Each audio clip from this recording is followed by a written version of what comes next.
안녕하세요. 주식클래스 내일증시입니다. 오늘은 11월 16일이고요. 연쇄 반응 장세라고 한번 해봤습니다. 지금 화면을 보면 이제 무슨 어항에다가 이렇게 잉크를 뿌리면 쫙 퍼지죠.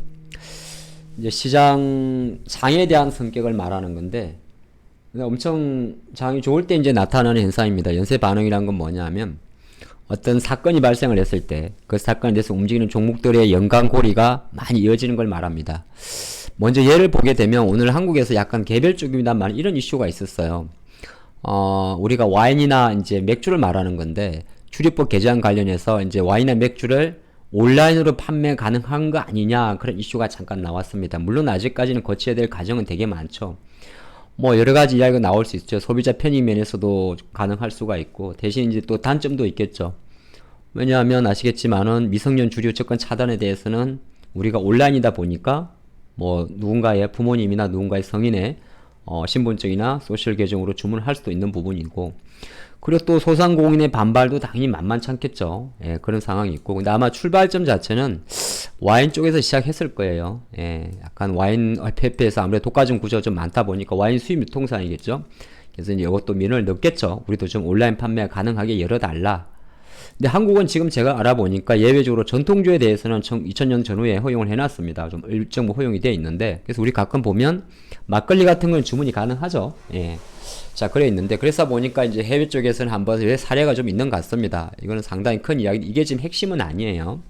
자, 미국 같은 경우는 주정부 위험하지만은 일부 제한적으로 허용한다. 캐나다는 뭐 3개 주만, 일본은 뭐 300kl 이하만 허용한다. 매너가 필요하고. 뭐 러시아나 스웨덴은 금지한다. 다양한 내용이 있고 앞으로 이제 이런 과정이 나올 겁니다. 그러면 사실 현재의 상황에서 봤을 때 실현 가능성 거의 여러분이 보시다시피 거의 낮죠. 예. 근데 주가라는 거는 이제 시장의 어떤 걸 말해주는데 이런 이슈가 나왔을 때 우리가 제일 먼저 생각하는 건 아시겠습니다. 주식을 하시는 분들은 그럼 맥주 회사니까 맥주를 수제 맥주겠죠. 뭐 제조 맥주 같은 종목이 팍 상을 갈 수가 있을 거예요. 물론 그게 진 여부를 떠나가지고 근데 이게 무조건 가는 건 아니고 그럼 또 국내 관련 중에서 와인 유통하는 회사가 있습니다. 나라셀라라는 회사가 또 상이 막 가겠죠. 물론 오늘 시세지만 내일은 빠질 가능성이 많겠죠. 아니라고 해도 막걸리 파는 국순당도 나는 원래 하다가도 움직일 수가 있어요. 근데 제가 오늘 깜짝 놀라는 건 뭐냐면 오히려 이런 온라인 판매가 허용된다고 생각을 하면 우리는 처음에 생각할 거는 그렇지 뭐 예를 들어서 직접적으로는 술을 판매하는 회사 막걸리나 와인이나 맥주를 제작, 생산, 유통하는 회사들이 이제 주가 바로 받겠죠. 그럼 온라인 판매니까 이제 주식을 하다 보면 그런 게 있어요. 주식은 사실 상상력의 그 확장이라고 이야기를 합니다. 연쇄 반응인 것은 온라인 판매가 됐다는 것은 뭘 의미하냐 하면 우리가 온라인 판매에 들어가면 결제를 하죠. 그러면 예를 들어서 소액 결제를 하고는 단알의 주식이 움직일 수도 있어요. 뭐 잠깐 움직였다 말았지만은 움직일 수도 있어요. 그리고 이니시스 같은 결제, 우리가 결제에서 PG회사라고 이야기합니다. KG니스라든지, 모빌리어스라든지, 아니면 심지어 만약에 NHN 페이콜을 사용한다. 그러면 NHN까지 움직일 수도 있어요. 근데 이런 종목들이 움직이고 안 움직이고가 약간 미미하십니다만은, 제가 잠깐 또 생각을 해봤어요. 결제도 결제입니다만은, 만약에 이게 이제 현실 가능성은 낮지만은, 실제로 되게 되면 쇼핑몰이 많이 생기겠죠.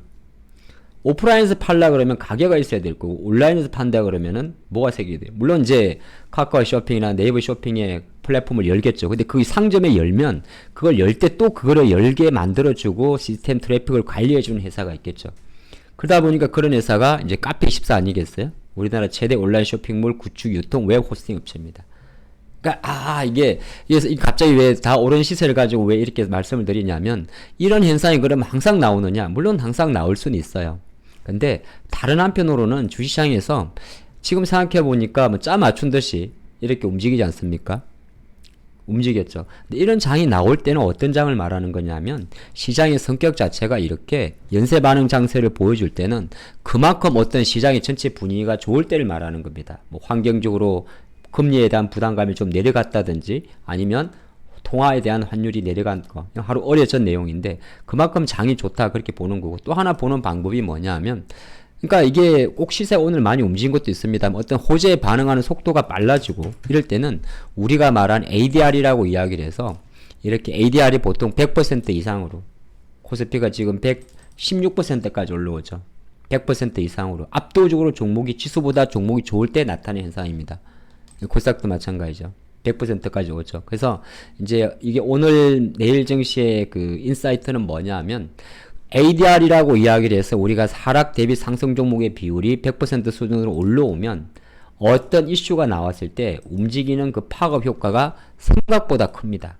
물론 그 시세의 변동성 같은 경우는 여러 가지 있을 수 있습니다만은, 그래서 주식이라는 게 결정적으로 어떤 사건이 나왔을 때 약간의 그 상상력 싸움이에요. 처음에 술을 보고 맥주를 보고 와인을 보고 가장 기초적인 단계. 물론 기초적인 단계에 있는 종목이 먼저 움직이죠. 그리고 그러면 그걸 누군가가 결제를 시키지 않겠느냐. 그렇죠? 온라인 쇼핑이니까 우리가 카드 결제하죠. 근데 그것을 구축하지 않겠느냐.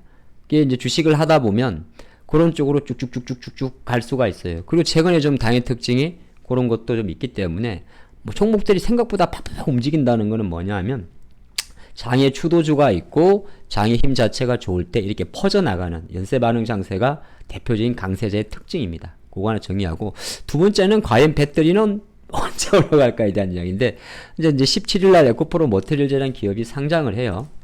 참 말이 많습니다. 예, 주주분께 사과도 드리고 에코프로 머티리얼즈 홈페이지인데요. 사과까지는 아닌데 이제 실적에 대한 이야기죠. 내일 상장을 하는데 실적이 조금 나쁘게 나왔습니다. 뭐 등등등 이야기가 있고, 지금 시장에서도 워낙 이제 백약이 무어할 정도로, 왜냐하면은 사실 핵심은 그렇거든요. 사는 세력이 없어서 그런 거죠. 지금 공매도 제도 개선이. 그러니까 주가는 결정적으로 사야 올라가는 건데, 그렇죠? 그러니까 사는 세력들이 이제 어디로 가 있냐면 아까 말한 대로 ADR이 이렇게 좋으니까 다른 걸 사는 거죠. 심지어 개인 투자가들까지도. 주가는 쇼커브라는 거는 올라갈 때 빨리 청산해줘야 되는 거고, 근데 지금 쇼커브 물량이 나올 정도는 아닌 거죠. 공매도를 금지를 하든 공매도 기간을 단일화하든 공매도의 담보 유지비를 105%를 맞추든, 그러면 그만큼 지금 시장과 배터리가 조금 약한 거는 결과적으로 제가 볼 때는 투심의 역할이 상당히 중요합니다. 예를 들어서 뭐 우리가 말하는 전 세계 1위 리튬 업체, 리튬 제조 유통업체 이 알베마르의 주가가 바닥을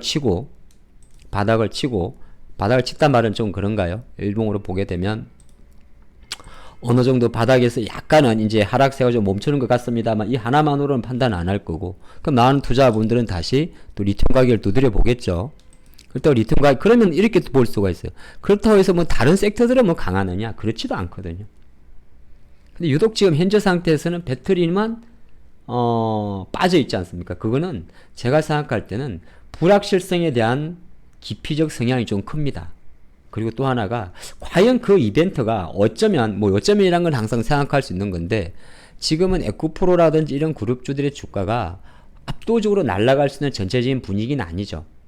그럼 우리가 알고 있습니다. 글로벌 1위 전고체 업체 에코프로 머티리얼즈가 성장을 하고, 지금은 적자지만 어차피 내년 내후년을 바라보는 관점이고 지금은 비싸 보이는 거죠. 근데 시장의 로테이션 관점에서는 지금 빠져 있다는 거는 결정적으로는 하나의 이벤트에 대한 불확실성이 있을 수도 있습니다. 제가 바라볼 때는. 그래서 이제 이렇게 한번 보시는 건 어떨까 싶어요. 뭐 예단할 수는 없습니다만은 이게 연쇄 반응이란 결정적으로 장을 이끄는 거거든요.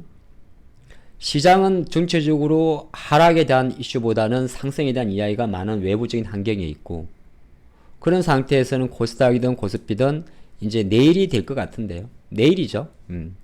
여전히 시가총액의 변화에서는 코스닥 지수가 올라가는 거는 뭐 잘 아시겠지만은 결정적으로 삼성전자 혼자만은 지수를 올릴 수 있지만 올라오는 데는 천천히 가는 거고, 그리고 코스닥 같은 경우도 약간의 배터리가 시지만은 이제 밑에 있는 친구들이 조금 셀트콘 헬스케어나 조금은 보완해 줍니다.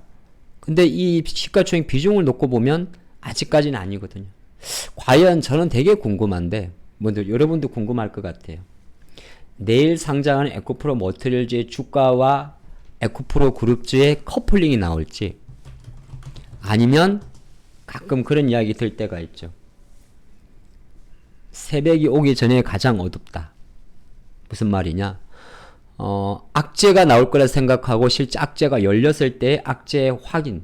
예, 그렇게도 볼 수 있습니다. 어쨌든 간에 에코프로 주가 관점에서 분석을 해보면, 분석을 한다는 말은 좀 그럴 수가 있나요?